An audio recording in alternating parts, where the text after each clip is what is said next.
Natarajasana, dancing Shiva. One of my favorite poses. It's at the same time a psoas muscle opening, a balancing, back bending, and a shoulder opening position. Start in Tadasana and slowly raise one leg, bring the heel close to the buttock, grab your ankle and press away from your buttock with your ankle. See that your hips remains even, sacrum inside the body, and at the same time try to keep your spine perpendicular to the floor. Press inside the ankle, inside your palm.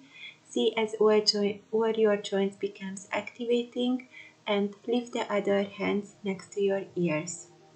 You can do Chi Mudra. As you go inside, also come out gracefully from the position.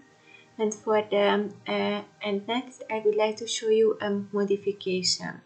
Modification when you grab with one hand, but if you can grab with both hands your ankle, lift your knee and press onto your palms with your ankle.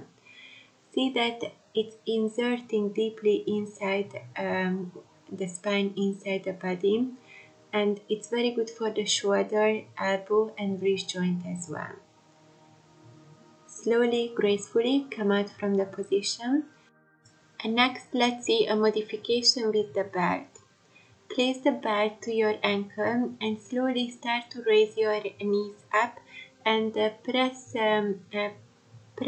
onto the bend with your ankle. See that all your joints are really strong and see that you evenly distributing the weight between the frontal and the back part of the body. To maintain your balance, activate the back side of your body. Push your heels and the ball of the big toe down to the ground, and at the same time push forward your psoas muscle. Now I would like to show you an easier modification. Come to forearm and from here grab the opposite leg with the hands.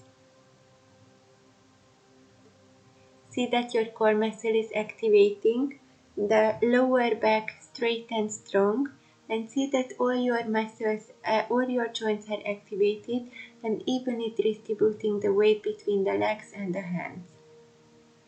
You can do the same with a belt if you cannot hold your ankle, and if you want to make it as a variation, more difficult version, then you can bring your upper arm next to your ears and try it this way. And now let's see the actual variations, how we can advance this asana.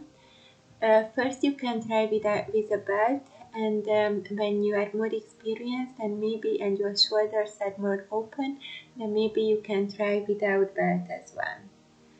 So first with the belt, you bring the hands next to your ears, the upper arm parallel with each other. You really have to maintain balance. If you want to make it even more advanced, you can come up to your tiptoe. Or you can attempt it without a belt. For this you need a lot of practice. You need very open quadriceps and psoas muscle, and also shoulder openings.